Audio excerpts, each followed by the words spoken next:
From the start of Thursday next week, mandatory certification will end. Once regulations lapse, the government will no longer mandate the wearing of face masks anywhere. Welcome to Thunder Off Script, a podcast for lovers of freedom. In today's episode, we'll discuss Boris Johnson's announcement of the end of COVID measures in England, the unravelling of the case for vaccine passes, and the relentless persecution of unvaccinated citizens. Don't forget that you can subscribe to my freedom blog at davidthunder.substack.com.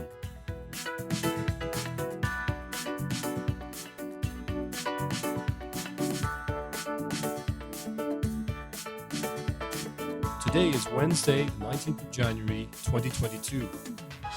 Boris Johnson has announced today the end of mask mandates, the end of government-mandated vaccine passes, and the end of remote work or remote work requirements in England.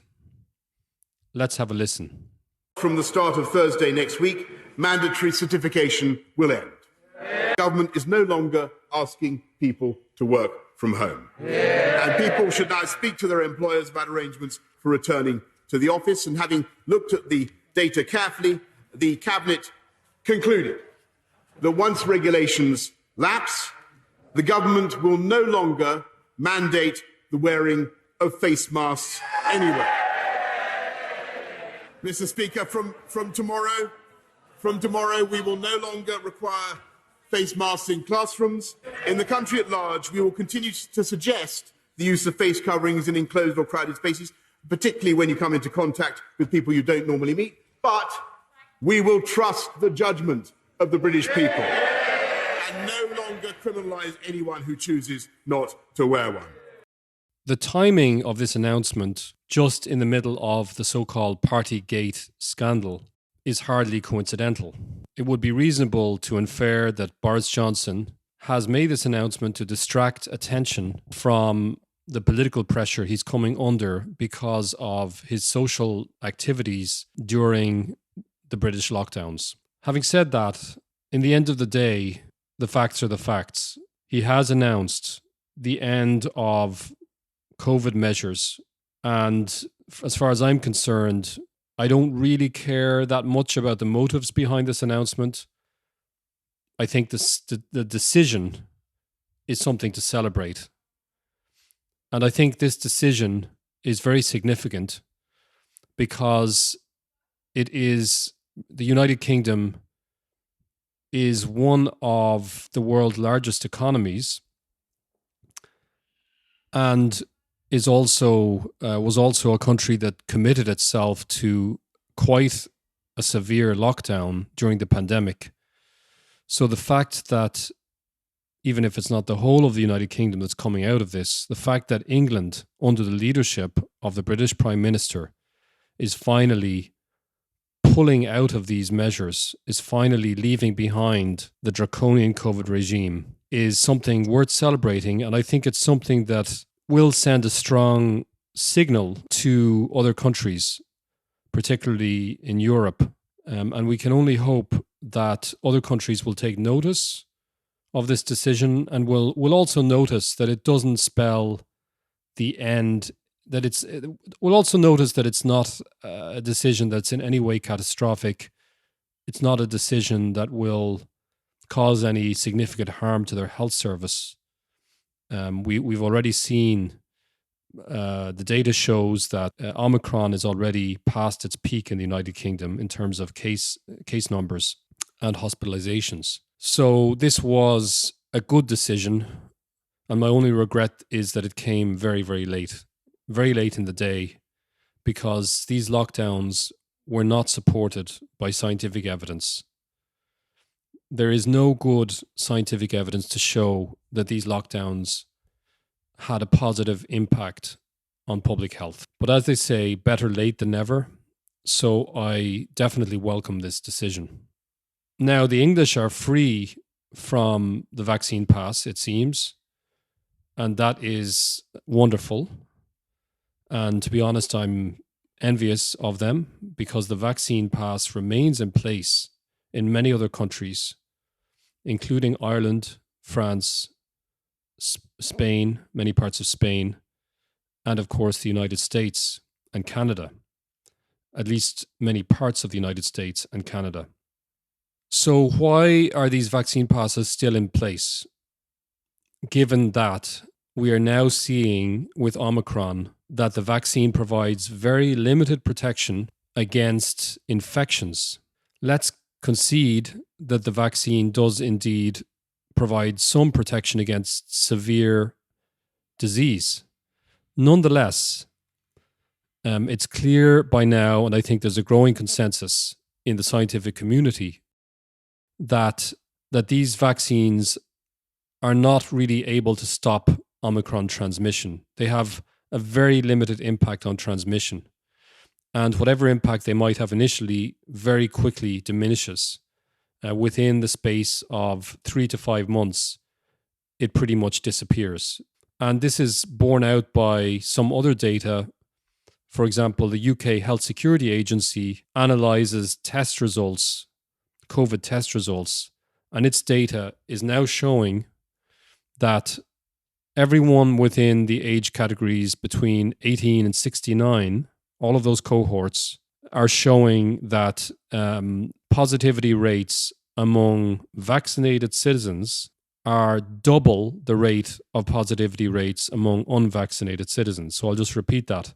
Based on the testing data analysed by the UK Health Security Agency, we are seeing twice the positivity rate among vaccinated citizens as among unvaccinated citizens. And that is a proportionate number. That is, it's a rate per 100,000 vaccinated citizens versus a rate per 100,000 unvaccinated citizens. This testing data is not randomized. It depends simply on who presents for these tests. So there are some caveats that we have to register about that data. But we don't even need to rely on this in reality, because other studies show independently that the vaccines provide a form of immunity against infection that wanes very quickly over time. In particular, it's much less effective for Omicron than it is for previous variants. Now, I'd like to draw your attention to an interesting interview by Freddie Sayers with Professor Cyril Cohen, one of Israel's leading vaccine experts and also an advisor to the Israeli government. Professor Cyril Cohen no longer sees the point of a vaccine pass system, or the green pass system as they call it in Israel. And I think that's a very significant admission coming from someone who has helped to advise one of the most radically pro-vax pass regimes in the world. So let's have a listen.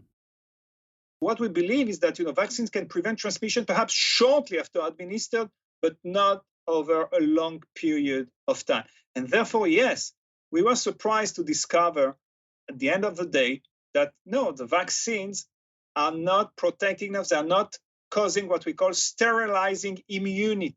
The narrative or policies hasn't yet caught up with the reality, because Israel was also famous for being one of the first countries to introduce a green pass or vaccine pass, which presumably the principle of it is that you can feel safe in a room full of vaccinated people if it prevents transmission. In a world where it doesn't prevent transmission very much or at all, vaccine passports are not really very relevant. Has Israel caught up with that fact?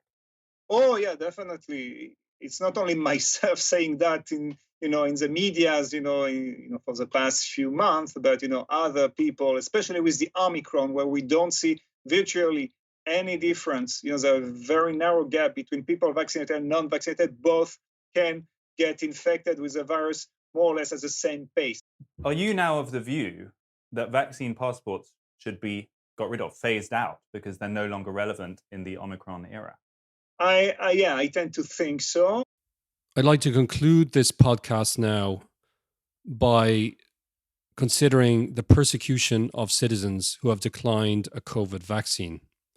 We've seen this persecution all over the world, including in the United States, where President Biden has engaged in what can only be described as hate speech against the unvaccinated. He has said things like that you should not let your children play with the children of an unvaccinated family. This is a very similar thing to what President Trudeau of Canada also has said in the past. And this trend of what I would describe as hate speech directed against the unvaccinated, speech that is discriminatory, divisive, and I would say in many ways scientifically baseless, insofar as it involves a huge simplification, is epitomized in President Emmanuel Macron's embarrassing outburst in a recent interview he had with a magazine called Le Parisien. I had occasion to comment on Macron's outburst during an interview with Sonia Elijah. I'd like to share an excerpt of that interview with you and maybe conclude with that excerpt. I wanted to discuss a little bit with you the vaccine mandates and obviously get your opinion. And if you could give me a bit of insight, you wrote a recent on your blog, an open letter to President Macron of France. What led you to write that open letter? President Macron had an interview with a magazine called Le Parisien. And in that interview, he expressed frustration towards the unvaccinated. And one of the things he said was that he wanted to F up the life of the unvaccinated, piss them off, make their life kind of hell, basically. Yeah. And also to limit their access, to go as far as he could, jusqu'au bout, which means right to the very end, in limiting their access to social life. Yes. So essentially, he was advocating a kind of aggressive medical apartheid, yes, in which you would make the people who were not vaccinated with COVID vaccines make their life as unpleasant as possible, to pressure them and coerce them and cajole them into accepting the vaccine. And it would be a lockdown of the unvaccinated, which is the path that Austria chose to go down. Yes. I mean, whatever we want to call it, it's basically excluding the unvaccinated from social life and from the public arena. It's a vile form of discrimination, and it really, to me, it was shocking to me to hear him say these things about his fellow citizens. These are people who probably some of them elected him to office, and whether they elected him or not is not the point. He's representing them as the president of the French Republic, and you can't treat citizens in this way as if they're criminals, right, because they make a medical choice that you disapprove of or you don't agree with. Yeah. I mean, you didn't mince your words. I'm going to read a little bit, just a quote from what you wrote. You said in the open letter to Macron, you stated, "You are a disgrace to the office you hold and bring shame to the French Republic. Instead of uniting citizens under the same flag, you are inciting hateful and sectarian attitudes, treating citizens as enemies of the state because they assess the benefits of a vaccine differently to you." Could you explain? I mean, those are quite harsh words. How can you justify what you wrote? Well, basically, one of the bedrock principles of a modern democratic republic is equality before the law. All citizens have an equal dignity, equal standing before the law, and they have an equal right to participate in the social life of a democratic society. They have an equal right to go to a restaurant in general. Of course, there are certain rules of etiquette that can exclude people, like if you go to a black tie event or something, they're not going to accept if you're wearing a T-shirt. Right.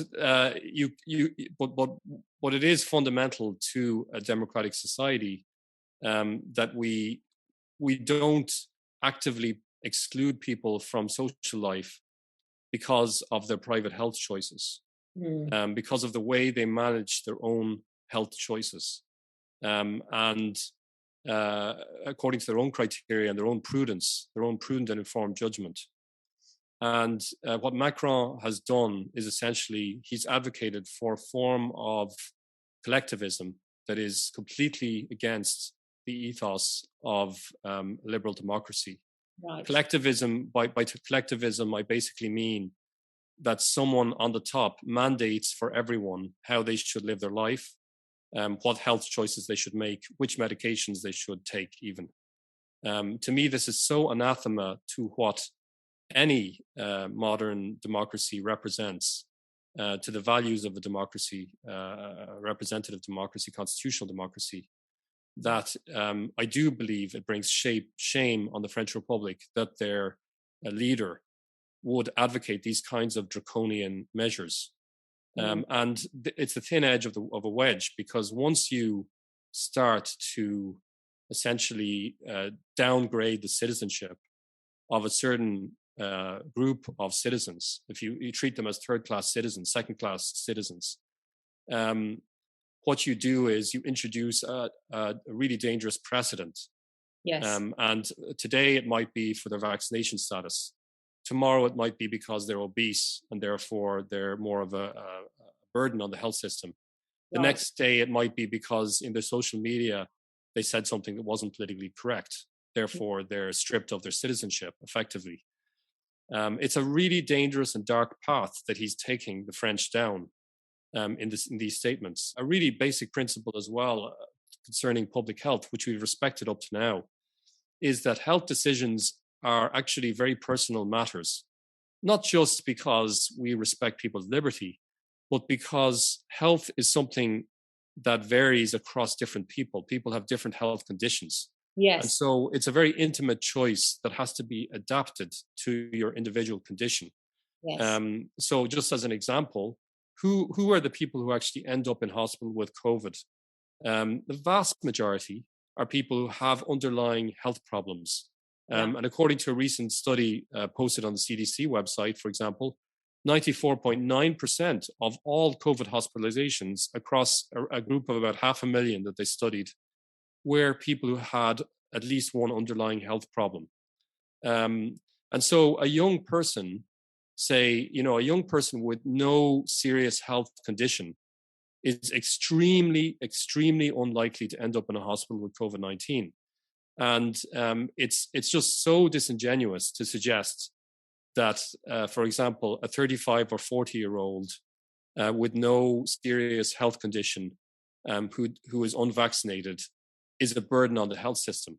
Yes. That is simply false. It's simply false, and it's just pure propaganda. Let's assume, if that's the case, it seems to be the case, that at least in certain demographics, in certain cohorts, there are more unvaccinated people being admitted with COVID-19 proportionately than vaccinated people. So it's possible that the vaccine provides some protection in certain cohorts of the population. But what people have done is, including governments and including scientists, is they've taken this very general statistic and they've insinuated that it applies to every cohort, every single part of the population, including young and healthy people. And so to turn to someone in the street who is walking down the street and is 30 years old and is in perfectly good health, and to suggest that that person is a burden on the health system because they're not taking this vaccine is a lie. It's a downright lie. Thanks for listening, and stay tuned for our next podcast.